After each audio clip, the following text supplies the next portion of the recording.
This story comes from Salon. I found it in several places, though. And I always say that because I don't trust Salon. I don't like Salon. Yeah. I don't. I try to never use them.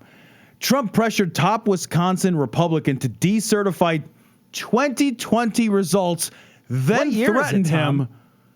Last week he did this. It's 2022, man. Wait, I feel like it's fucking midway through. Robin Williams with the big beard. What year is it? I feel like that. What the fuck, dude? Holy Groundhog Day. Okay. Does this guy have a DeLorean who's trying to decertify the results? Is there a dock with a 1.21 gigawatts somewhere? How are you going to do it, man? I have no idea what is happening. I read this. Cecil, I'm not even kidding. I read this and I was like, no. And then I found this a couple other places and I was like, yeah, for real. This is a real. But then I was like, is this actually here's the only way that this can make sense to me. I thought about this.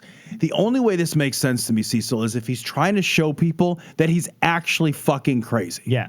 Like if he's trying to if he sees the January 6th commission coming for him, right? Maybe. And he's trying to be like, woo, I'm crazy. I don't even know if the election's real or not. Decertified 2022. Like, to the point where it's like, we can't fucking prosecute Grandpa. Yeah. He's fucking crazy. Maybe. He's delusional. Maybe. He doesn't know. He doesn't seem that smart.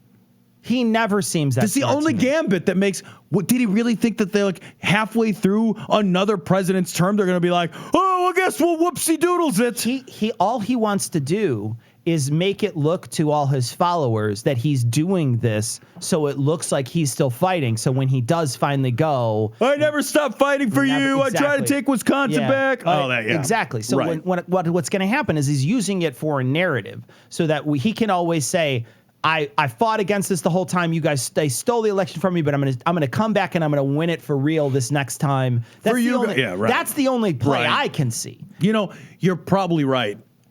Because weirdly, let's pretend to be crazy to try to get out of trouble is way too smart. And that's crazy. It's not even a good idea. It's not a good idea. But the idea that there's even a gambit is actually... It's not even a good idea, but you're right. But you're right. It's so much smarter on a level that's like fucking like 100D chess over Trump. Like it's a dimension upon a dimension upon a dimension over Trump. It's unbelievable. But his call to the guy... And this guy is a hardcore Trump supporter. Oh, I know. This guy's he said if he could, he would essentially. Is what he said. He's like, that's not fucking possible. I just can't do it. Can't even do it. But like Trump is calling him to decertify. And it's like, I don't even really remember Wisconsin being all that contentious. Do you? Yeah, Wisconsin was somewhat contentious. But this is like... It wasn't as much as... Not like Pennsylvania. It wasn't as... Or Arizona. The three that Georgia. I remember were Georgia, Pennsylvania, and Arizona. Yeah. I remember Michigan for a little bit, but it was just a day or two after. And then there was just so many votes that he just didn't have... You know, the 11,780, that's a gap he might be able to cover. If we give him Wisconsin, he still loses. Yeah. Right. So I think your point is the point, right? He just wants to be because Wisconsin doesn't do it. I mean, one, he can't do it anyway, but two, it doesn't do anything for This is like buying a freezer full of steaks and trying to build a cow. Like you wind up with Steve Bannon.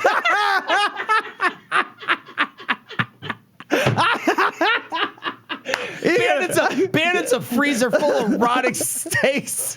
If you get a freezer full of rotting steaks and throw a bag of barber hair on it, you got Steve Bannon. Steve Bannon. That's you come out, you walk out, you throw the fucking wig in there, and then you shut it. You're like, it's alive! It's alive! Actually, that would still be more fuckable than Steve Bannon. Actually, someone walks up and touches like, no, he's not alive.